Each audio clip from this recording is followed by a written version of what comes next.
Welcome to WhiskyCast, cask strength conversation featuring news and interviews from the world of whiskey. I'm Mark Gillespie.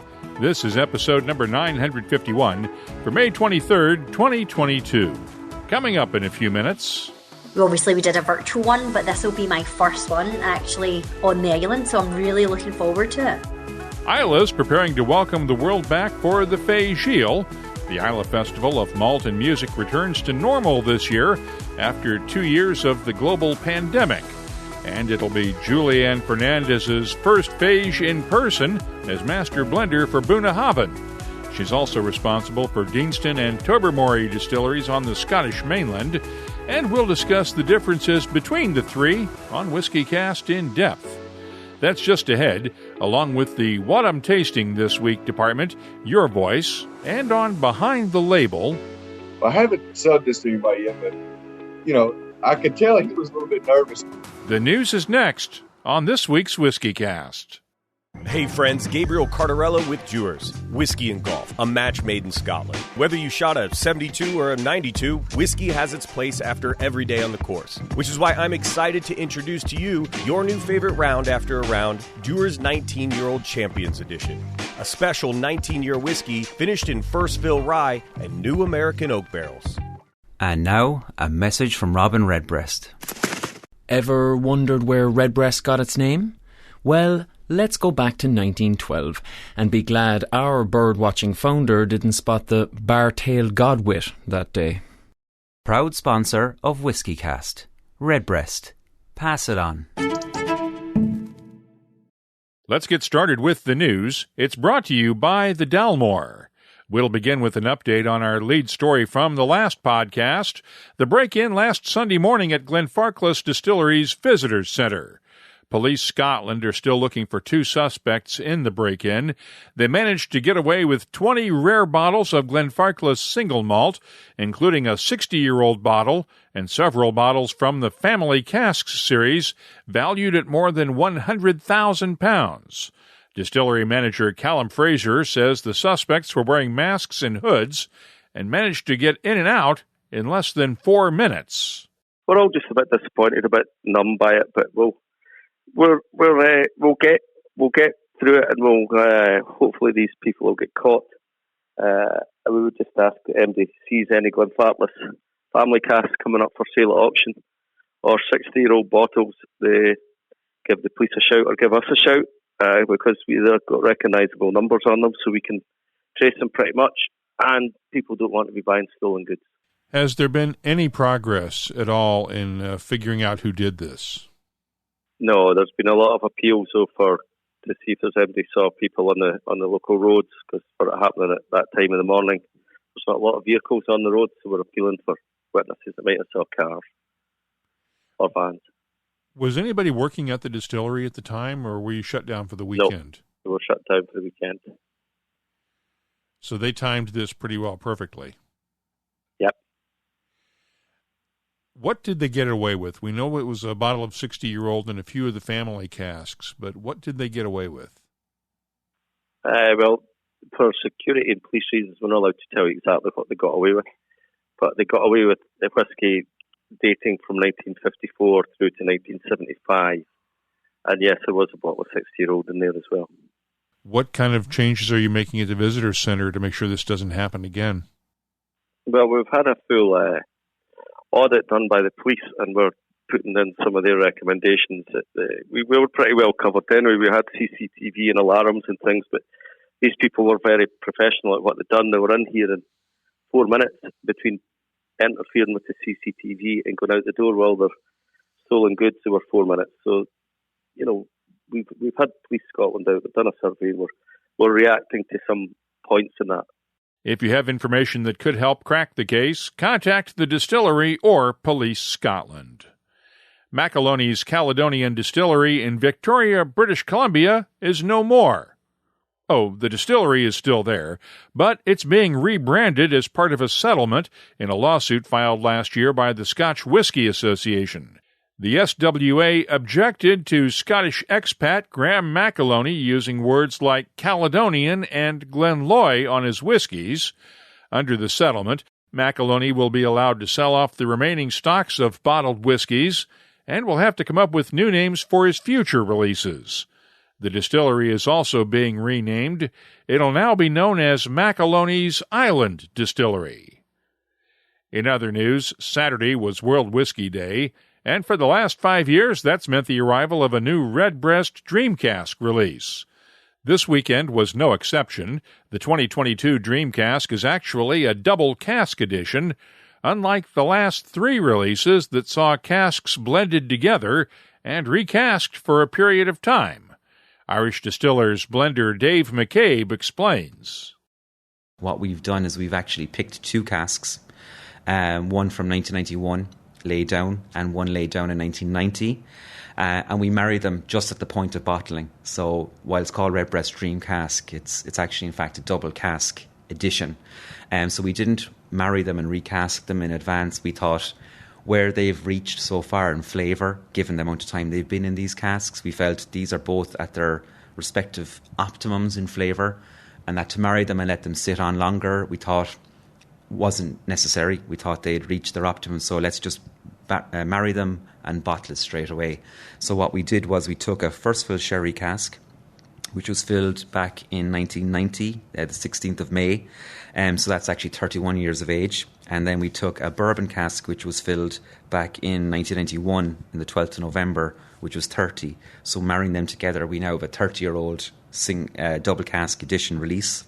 And as you know, we create multiple styles of distillates in the distillery. So what we would consider the whiskey in the sherry cask is of that lighter style of distillate, and what's in the bourbon cask would be what we refer to as the traditional style, the heavier pot still component. So what we did was when we bottled them, there was just 714 bottles released.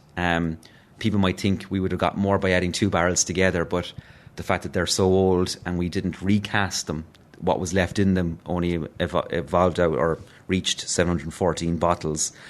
As usual, this year's Dream Cask will only be available to members of the Birdhouse, Redbreast's online affinity group. The ballot for the 714 bottles opens today and runs through next Monday, with winners to pay €550 per bottle. However, it's only open to consumers in a limited number of countries, not including the U.S. or most European countries. Another limited edition series of whiskeys is coming to the bourbon world soon. Beam has created Hardin's Creek. It's named for the place where Jacob Beam set up his first still in 1795 and started the Beam family's legacy. The site still exists, as Fred Noe told reporters on a Zoom call the other day. It's funny how we discovered this little piece of land. My father grew up in Springfield, Kentucky, which is a county east of here. He had a brother-in-law and a dear friend who was the county agent, kind of worked in the county extension office and did a lot of work for the county. He made a comment years and years ago that he'd always heard Jacob Beam had started making whiskey at a little area down where Washington, Marion, and Nelson County met, down here on Hardin's Creek. And he told his brother-in-law and his good friend from childhood, if they could discover where this area was, he would give both of them a case of whiskey to drink. Actually, at that time, it was Beam's Black Label, one of our premium whiskeys. And it was a bourbon, actually. And those guys, I know my father, his brother-in-law, and Cecil Robertson, his dear friend, they would have crawled on their bellies from Bardstown to Springfield to make Booker give them a case of whiskey. That was just, their friendship was so, making sure that he had to pay off a debt that he owed him. But somehow they dug through the deed books and did a lot of research, and they discovered a little piece of ground where Jacob Beam, where actually he was deeded this piece of ground. He grew corn there and then actually had a farm, and that's where he actually started making whiskey. The first 2 releases are Jacob's Well, named for the well where Jacob Beam drew his water from, and the Colonel James B. Beam Bourbon, named for, well, you know. Pre-orders are available now through reservebar.com, with the whiskeys going on sale at retailers July 1st. And finally, if the University of Kentucky's football team does well this fall, you might look to Rome for some divine intervention. That's because Pope Francis's Kentucky bourbon hookup has done it again. Father Jim Sitchko visits the Vatican routinely and has been known for bringing the Pope bourbon when he visits. The Lexington Herald-Leader reports his latest visit included a bottle of William Tarr bourbon signed by Kentucky football coach Mark Stoops, who couldn't believe Father Jim when he asked him to sign it for the Pope. Sitchko says the Pope often shares the bourbon he brings with his guests, but it appears the Pope himself may prefer tequila. He joked during a recent audience that he needed a little bit of tequila to help with his sore knees. You can keep up on the latest whiskey news all week long at WhiskyCast.com and on our social media feeds. The news is brought to you by the Dalmore. Hello, Richard Patterson here, Master Distiller, Master Blender for the Dalmore. You know, whenever the team and I are in the world sharing our exceptional single malt, we like to keep in touch with Mark Gillespie and the latest news from WhiskyCast.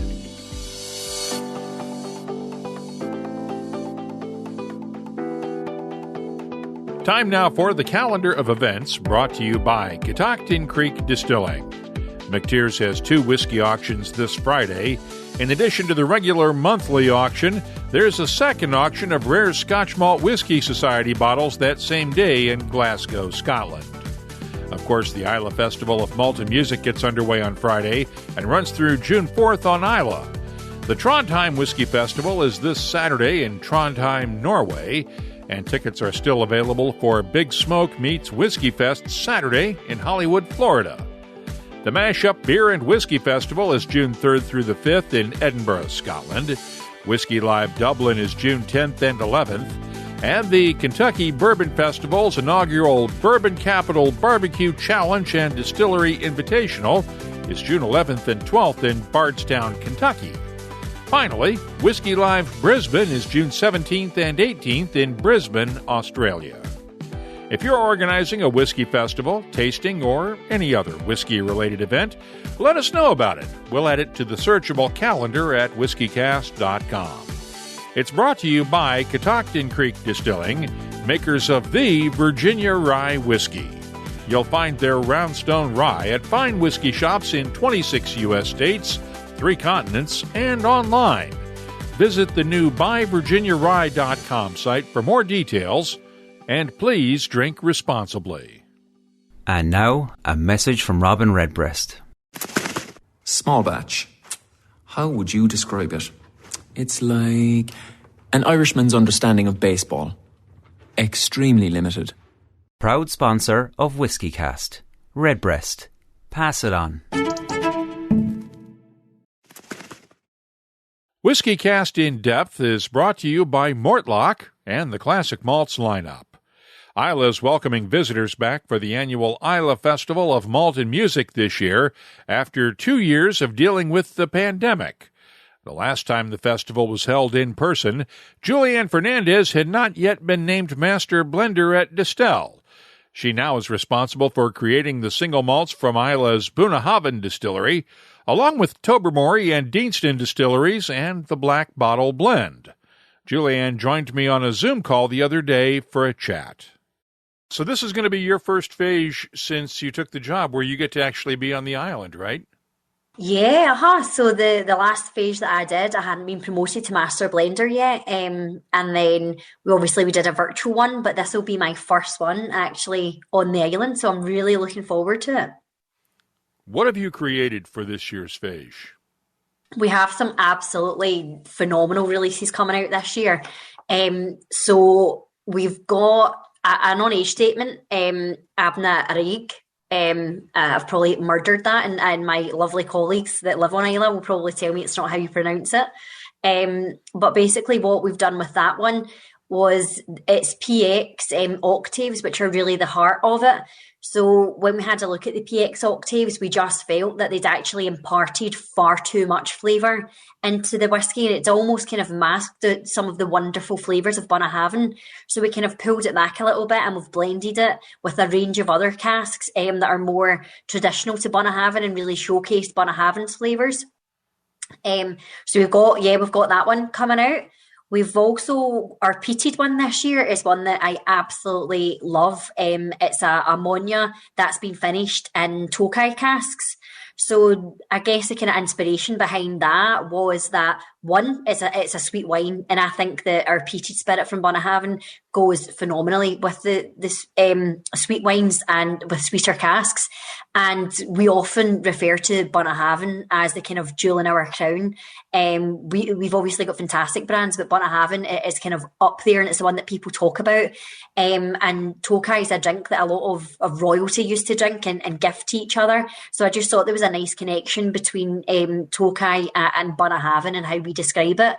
So yeah, absolutely love the Monya Tokai that we've got. And then we also have a Calvados finish as well, which is actually really, really different because obviously, you'll know yourself, we talk about Bunnahabhain being typically sherried, and this is totally taken us away from that. So these Calvados casks have given really strong notes of kind of like crisp apple, pears, things like that. Notes that I wouldn't say Bunnahabhain leads with when you nose it or taste it. So it's really changed what you would expect from Bunnahabhain. So yeah, it's 3 really exciting releases that we've got this year. Give me a sense of what you go through to create these special Fèis releases. How soon do you start after the previous year's Fèis? Oh, they're already laid down. So I work about 5 years out. So we have a kind of 5-year plan. We'll lay the stock down. Obviously, if it's a maturation, we'll lay that stock down. We have to leave it for a lot longer than that. But if we're finishing whiskey, what we'll do is we'll have a look at the cask list that our suppliers send us through. And I just have a look at what I think is going to pair really, really well with Bunnahabhain. So obviously, as I said, our house style is sherried, so we will always have a kind of sherried release when it comes to Fèis Ale for Bunnahabhain. But then the other 2 that we do, I would like to be a little bit more creative with. So I like to pick casks that are maybe a little bit different and show people that Bunnahabhain is phenomenal in sherry, but it's also not a one-trick pony. There's so much more to it. So that's why I like to pick casks like Tokai or Calvados and do something that little bit different. So I'll lay the stock down, and in my head, I'll think, right, okay, well, roughly a 2-year finish. But I'll just continue to taste it. If it's casks that I've not used before, like the Tokai, for example, the finishing time was a lot shorter on that. It was only about a year. So it turned out the whiskey was ready, and I said, right, we're going to need to swap some stock about. So change what I thought was going to be kind of next year's into this year's and move things. So it's good for me because I get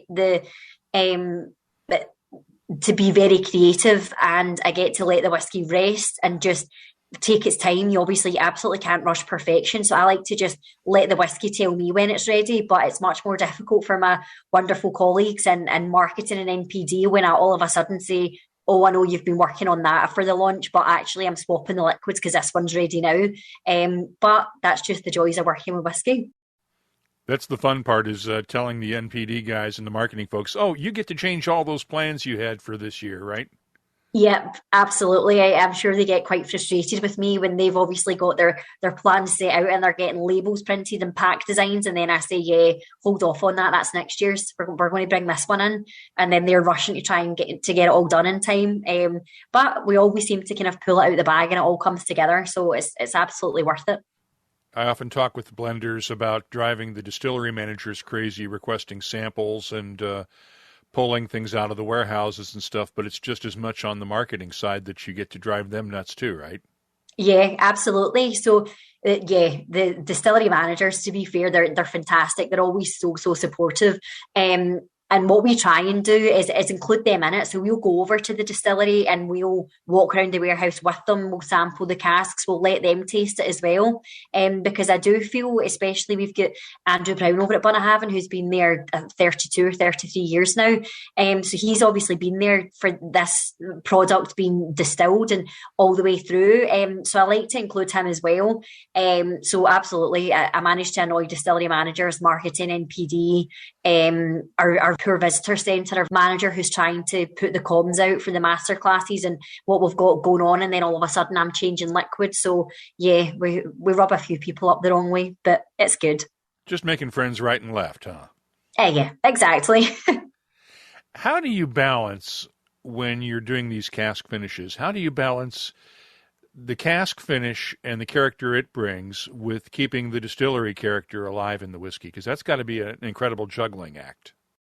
Absolutely. So we're so fortunate that the New Make Spirit we produce is absolutely phenomenal. It has such wonderful characteristics already, and you never want to lose that. You don't want to mask it. So it's just about working with the team at the distilleries and really letting the whiskey just obviously take its time, but constantly sampling, keeping on top of it, and just seeing how it's progressing. There's nothing worse than you thinking something's going to take longer than what it is, and it almost goes too far. So like obviously I just said to you there about those PX casks, because they were octaves, they were just so full of flavour. Obviously being the smaller casks, the surface area to liquid ratio and stuff, they were left for far too long. But obviously we were able to blend it and bring back the character of Bunnahabhain. But you're absolutely right. It is so important to me that we don't lose the wonderful character that we've already got. So it's just about, sampling, making sure that you know exactly what you've got laid down when it went into these casks and roughly how long it's going to take. And then I guess obviously the weather does play a massive part in that. So in Scotland we obviously don't get many warm days, but if we ever get a freak hot summer, then that's you can see a lot of blenders starting to panic and think actually that whiskey might be ready sooner than we thought. So that's when we're round and we're sampling and we're checking it just to see if the freak hot weather we've had has actually kind of sped up the maturation a little bit. I'm curious with these finishing casks, are there casks that work better with some of your distilleries than others? For instance, the Tokai cask that you did for the Fèis. Would that work, say, at Tobermory or Deanston just as well, or are there casks that work better at those distilleries that don't work as well at Bunnahabhain? Yeah, so Deanston is probably our most adaptable spirit, so it lends itself so well to basically any cask type. I've never put Deanston into a cask and it's not worked, and I think part of that is the kind of waxy character that we've got with Deanston. It's although Deanston's quite a light and a fresh New Make spirit, it's got this wonderful waxy character, so it really holds its own. You don't lose it. It stands up really well against these kind of bold flavours. So Deanston you can put into pretty much any cask. But like you say, you've then got Tobermory and Bunnahabhain, which are completely different. So with us producing our peated spirit at both Tobermory and Bunnahabhain, so we've got our Monya and our Leitchig, what we don't want to do is kind of the peat to overpower the casks that we're using as well. So it's about finding the balance of both. And the Tokai that I was talking about there, it's phenomenal on the nose. It's almost like the Tokai's taken over and you've got sweet notes and you're not really getting much smoke there. And then on the palate, the smoke just hits you. And it's so wonderful having that contrast between the nose and the palate. So absolutely, Deanston can go in any cask, but for Bunnahabhain, the way that the New Make's produced in our house style, it really does lend itself so well to sherry, and I think you'll always see it in some sort of sherry. Tobermory, on the other hand, is more kind of American oak, bourbon, things like that. It lends itself really well to that. It's not got that kind of waxy character. It doesn't stand up quite as well. So with Tobermory, you do need to be more careful that you don't lose it in amongst flavours of quite kind of strong or bold casks. So yeah, that one you have to watch a lot closer. Did you have to figure that out all on your own, or did you have notes from your predecessors to help with that? Because I know you're the latest in a long line of blenders with the distilleries. So how much information gets passed along from blender to blender when you take over? Yeah, quite a lot, as much as you kind of want. So I was quite fortunate that my predecessor, I worked alongside her for a couple of years before she left the business. So I was obviously kind of learning firsthand from that and kind of taking my own notes. But do you know, one of the other things, it's not just learning from your predecessors and other people in the industry. For me, a lot of it is when we launch these limited editions is really taking the feedback from the customers and the consumers, because these are people who buy our products, who know our whiskies inside out as well. And if they say, oh, like that one's beautifully balanced, it's really, really good, then I know that that's a cask that works well with that particular spirit type. I know that the finish is just about right. Whereas if they say, do you know what, like I don't think this one's worked, you've kind of lost the balance of the Bunnahabhain or the Tobermory or whatever it may be, then I honestly think the feedback from the people that are drinking our whiskies is massive as well. And that's something I use as a learning, because I do like to take their opinion on board if they think a finish has been too short, too long, or what their thoughts are. How did you learn to blend whiskey? It's an acquired skill, obviously. No one's born with the ability to do this naturally. How did you learn the skill? No, so I think a mixture of things. So I did a placement year between my third and fourth year at university, and that's when I first started in the whisky industry. And the company I worked with were huge on their sensory panel. So as soon as I started, it was a kind of nosing assessment and making sure you were able to do the organoleptic stuff.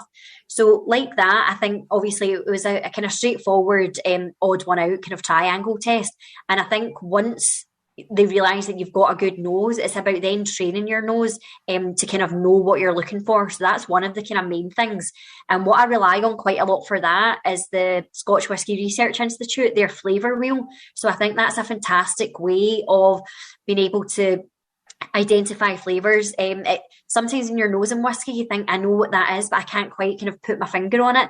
And if you use the wheel and you know kind of what group you're looking at, it can really help you identify flavours and pick these notes up. So I rely on that a lot.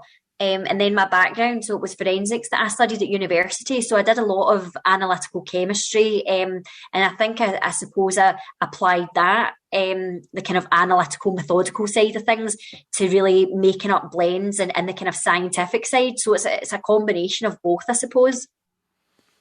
And it's hard to create a blend that you can repeat over and over and over again, right? Absolutely. It's about keeping that consistency.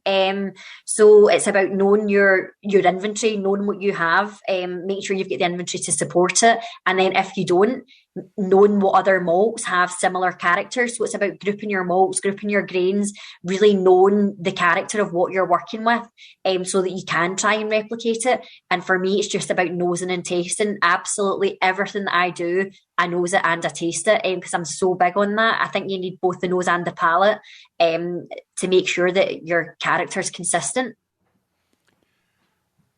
Besides the flavor wheel from the Scotch Whisky Research Institute, what other tools or techniques would you recommend to the average whiskey consumer who wants to learn more about nosing and tasting? So yeah, apart from the flavour wheel, there are other little kits that you can buy, and we actually do them for each of our brands. I don't think they're on the market, but we use it for in-house training, and it's like little pots that are essentially like flavour pots, and they're labelled, and we just talk people through what those flavours are. So we've got like a peated one, for example. We've got one that's maybe got fresh lemon juice in there for citrus, and we talk about the citrus notes that you find in quite a lot of our spirits. So things like that, and just spending time talking to people. So I like to think that people in the whiskey industry are very approachable and very willing to help. We all have social media. Social media is kind of taking over the world. So reach out to us if there's anything that you want to ask or you want to know, or any questions that you have. Honestly, just drop any of us a note on Instagram or one of our Facebook pages, whatever it may be. And we're honestly more than happy to help if there's something that you're struggling to identify and you can't quite put your finger on something. We can give you things like even household items that we can say, we get a lot of this. If you go and you smell that, whether it's shoe polish or a candle or hand soap or something absolutely ridiculous like a bike saddle, we can say that there's things in your house that we can link to the whiskey that you're drinking. So absolutely reach out and we'll help in any way we can. One of the other distilleries released a list of oddball tasting notes this week for World Whiskey Day that has some of the more unusual descriptors in there. What's the most unusual descriptor you've ever come up with? So, as I said, Deanston is our kind of expressive brand, and we try it in quite a few different casks, and we can be a little bit more creative when it comes to our tasting notes for that.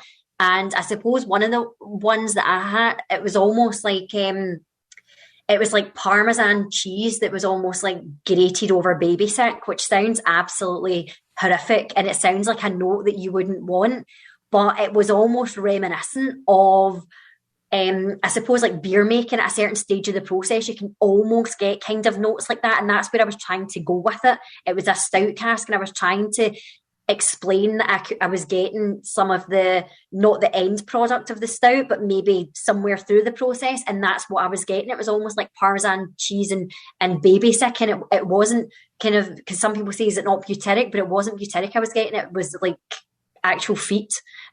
So yeah, but that one never went out in the bottle. We got marketing to kind of fancy up a little bit, because I don't think they appreciated that. Marketing strikes again. Yeah. I'm curious, as a woman in the industry, because we've been talking with a lot of women in recent weeks and months and years, to be honest, about it. Do you ever get mansplained when you go to a bar and you order a whiskey until somebody finds out what you do for a living? Yeah, sometimes.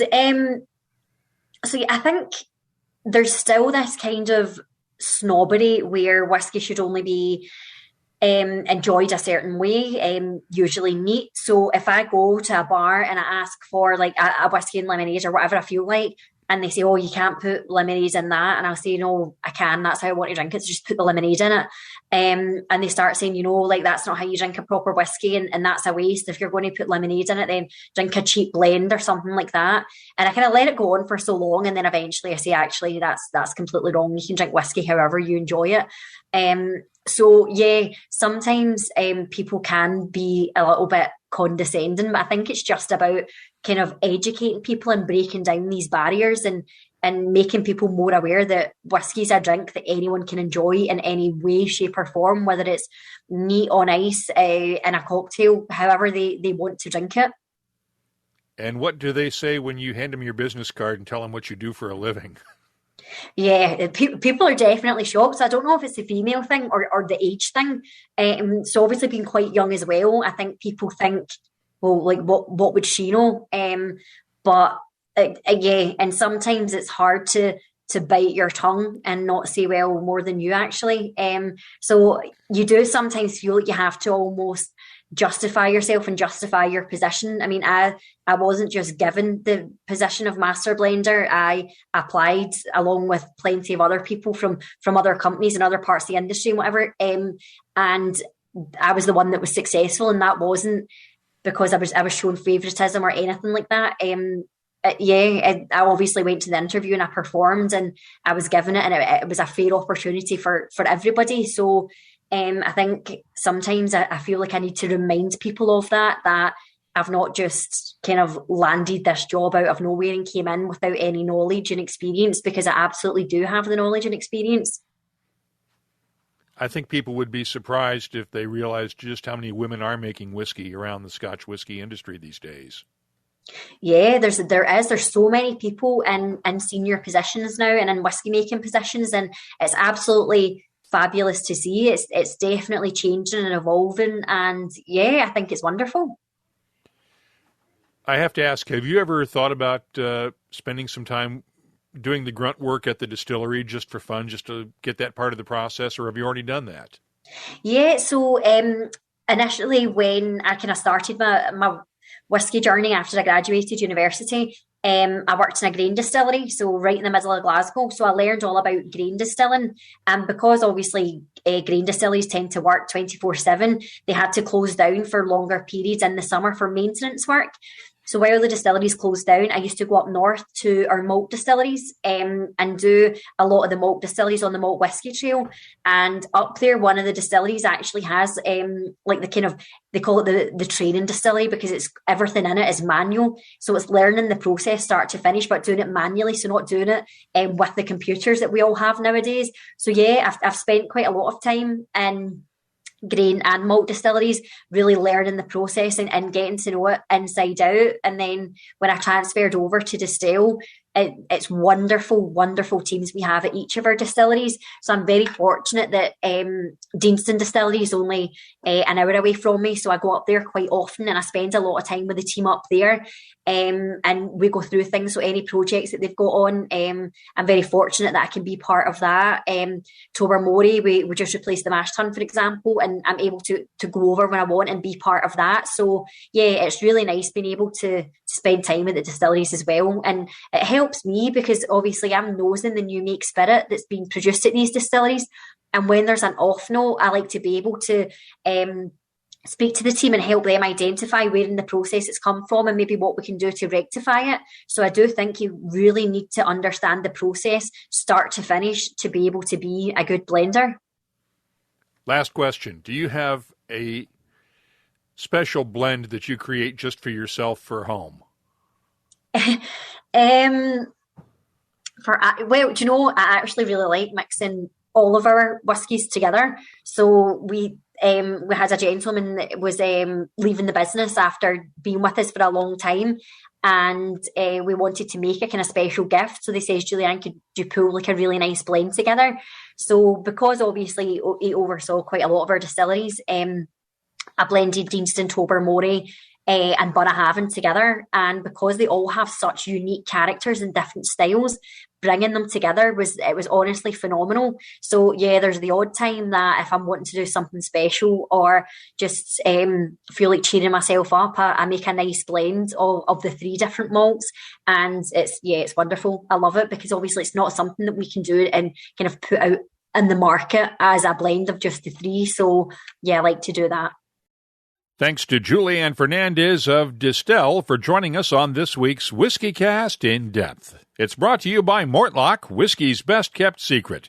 Hidden away for decades in some of the world's most famous Scotch whiskies comes a single malt inspired by an original for a fortunate few.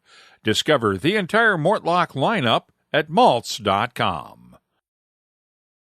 The What I'm Tasting This Week department is brought to you by Sagamore Spirit. Let's start off with the Redbreast Dream Cask Double Cask Edition that we heard about during the news. It's bottled at 56.9% ABV, and the nose is a fruit bomb with touches of black cherries, old leather and wood, cassis, star anise, and subtle spices. The Oloroso influence comes out with time in the glass and adds a touch of French press coffee grounds.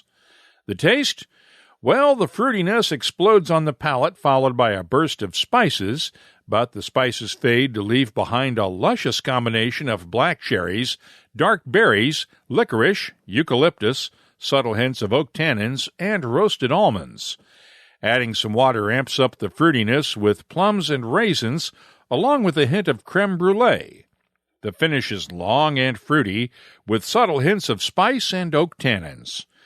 This is the 5th annual release of Dream Cask, and I think it's the best one since the original. That one was one of the handful of whiskeys I've ever scored 98 points, and I'm giving this year's Redbreast Dream Cask Double Cask a 97. For World Whiskey Day Saturday, I opened up a true so-called world whiskey, the M&H Elements Red Wine Cask from Israel's M&H Distillery. It's matured in a combination of ex-bourbon and Israeli kosher red wine casks. The nose has touches of red grapes, raspberry jam, honey, dried fruits, and a hint of oak tannins. The taste is thick and fruity with subtle spices that build up slowly. It's nice and complex with fruity notes of raspberries, strawberry shortcake, and honey. The finish, medium length and fruity. I'm scoring the M&H Elements Red Wine Cask a 92. I'll have more tasting notes in just a minute, but first, this week's tasting notes are brought to you by Sagamore Spirit Rye Whiskey. They're reviving the tradition of Maryland-style rye at their waterfront distillery in Baltimore. Their award-winning rum cask finish rye just received accolades at the San Francisco World Spirits Competition. It's rye whiskey finished in Jamaican and South American rum barrels, displaying mingling notes of ripe banana, bright pineapple, rich vanilla, and bruleed sugar. Ideal for a rye garita. Visit Sagamore Spirit to sign up to become a whiskey thief and get updates on their seasonal releases. Please drink responsibly. I was one of the first people to get to taste the two new Hardin's Creek whiskeys from Beam the other day. First, let's look at the new Colonel James B. Beam Bourbon. It's a 2-year-old whiskey bottled at 54% ABV, and the nose has a nice balance of oak tannins, apple chips, caramel, tobacco, leather, popcorn, and dried fruits. The taste is thick and chewy with good spicy notes of black pepper and cinnamon, balanced by honey, vanilla, red apples, peaches, and dried fruits. Adding some water opens up the honey sweetness and brings out a touch of cocoa. The finish is long, dry, and spicy, and this does not taste like a 2-year-old whiskey. I'm scoring the Hardin's Creek Colonel James B. Beam Edition a 92. At the other end of the age spectrum, the Jacob's Well edition is 15 years and 4 months old. It's also bottled at 54% ABV. The nose has notes of black cherries, pipe tobacco, oak tannins, honey, and a hint of dried fruits. The taste is thick and oaky with a lot of woody character and touches of molasses cookies, black pepper, vanilla, and cocoa. This one opens up nicely with some water, which brings out stone fruits and a hint of chocolate.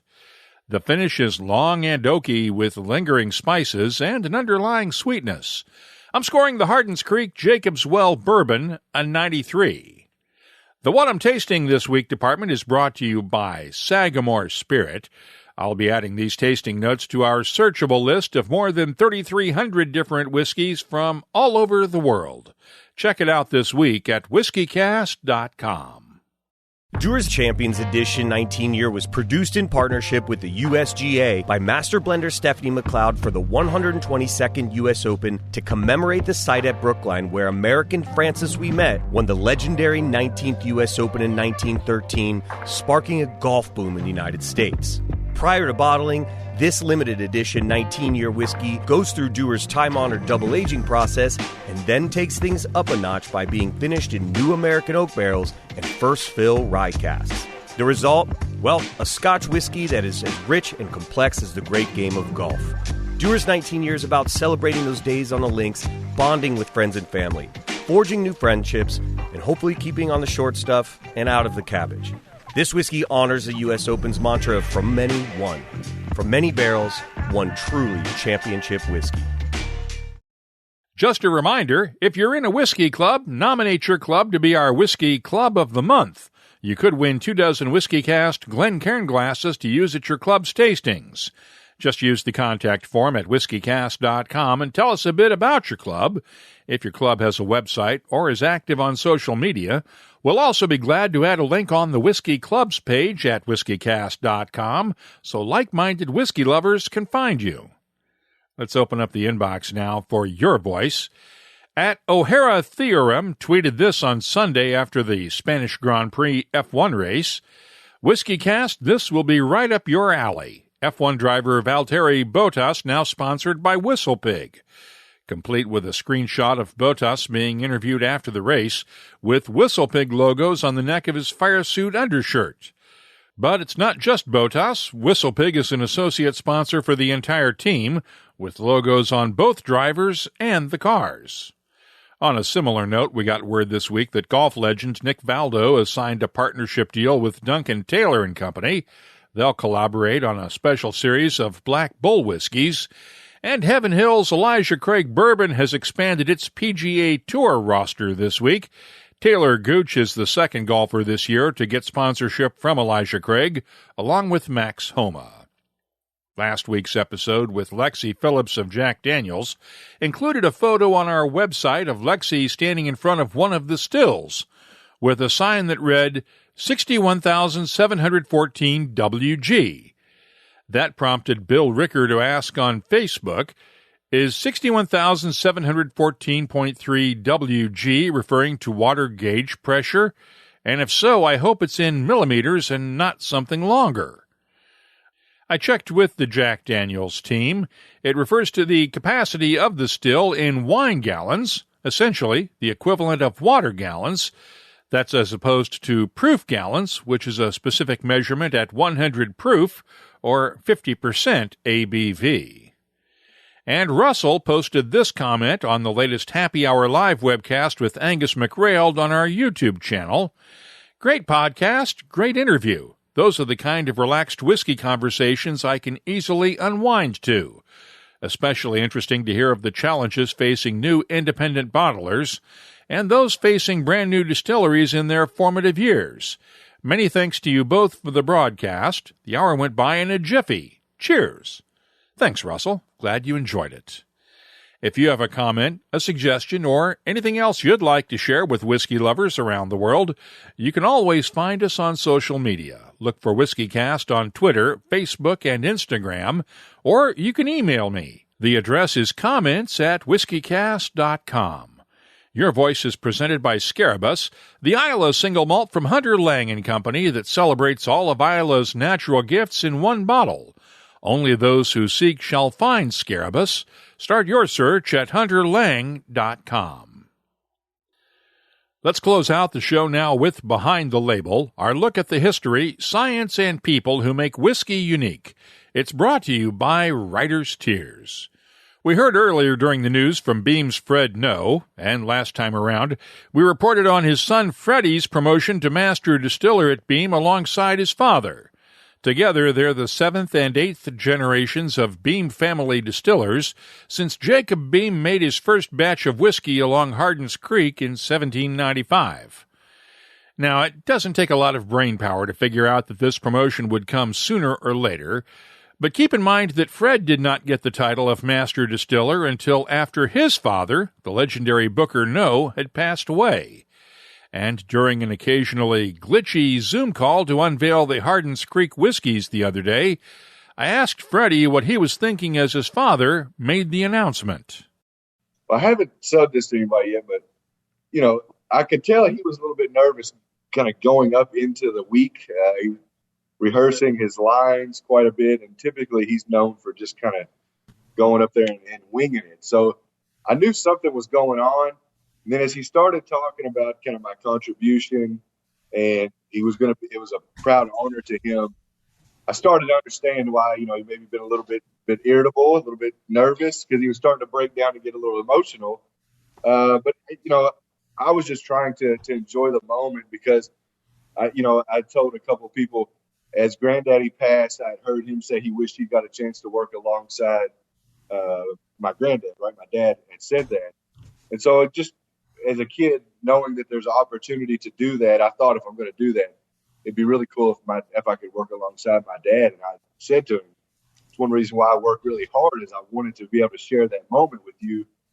As a young kid, I didn't know what that meant to hear Dad say that, but growing up and learning so much from him, it's a great honor for me to be able to do it. So I was just very focused on enjoying the moment and hoping that, everything continued to go as planned, right? And the day was great. There was no rain. It was a great day. And really, it was just, to me, it was very humbling, really. Just, again, there's a lot of hard work that goes into, as I was reflecting on it, as that's some of the things I started thinking about of the times I've spent, 3 a.m., 4 a.m., hadn't been home the day before, just kind of spending time in the distillery, learning things and breakdowns occur, right? So you're trying to advance your career, but then things that keep you there. It just means a lot to me. And to see that, people from Suntory all the way to my father-in-law, my mother-in-law, and hell, Jimmy Russell was there. To know that many people were supporting.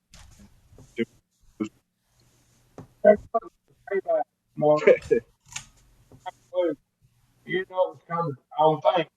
But kept it a secret. I've been working on this since October of last year. Nobody knew. I didn't even tell my wife. She was giving me hell on the way home from the event. Why didn't you tell me? I said, well, loose lips sink ships. And I didn't know if she wouldn't, in a moment of just talking, let something out. So I didn't tell her. We tried to keep it a secret. The number was very small.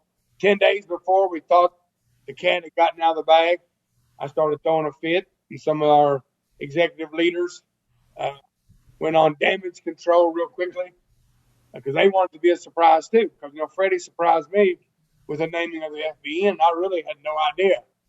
And so I said, well, I'll get his ass back. Paybacks are hell. That's what they always told me. Don't get mad, get even.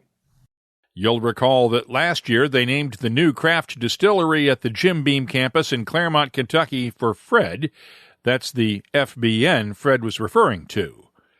Once again, congratulations to Freddie No, and thanks to both Freddie and Fred for sharing that story with us.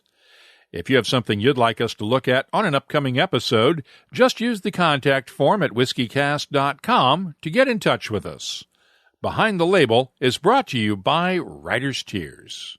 Writer's Tears Copperpot, an 18th century style of premium Irish whiskey, blended from single pot still and single malt. Like yourself, it's one of life's treasured rarities, and what's rare is wonderful. Writer's Tears Copperpot. That's all for this edition of WhiskyCast. You'll find links for the stories in this episode in our show notes at whiskycast.com. That's also where you'll find the latest whiskey news, my tasting notes, the calendar of events, the whiskey photo of the week, and, of course, a complete archive of past episodes going all the way back to 2005. Get in touch with us on Twitter, Instagram, and Facebook at WhiskyCast. The email address is comments@whiskycast.com. And now, a message from Robin Redbreast. Ever go out drinking with a peacock? Always the same. Few too many, tail feathers come out, drinks get knocked over, bartender's not happy, night's over before it started. All I'm saying is, don't be the peacock in your group. Proud sponsor of WhiskyCast. Redbreast. Pass it on. I can't think of a better way to celebrate a round of Whiskey Cast or golf than with a Dewar's 19-Year-Old Champions Edition. Here's to another round, friends. Cheers. WhiskyCast is a production of Cask Strength Media, copyright 2022, and comes to you from the charming, yet regrettably dry town of Haddonfield, New Jersey.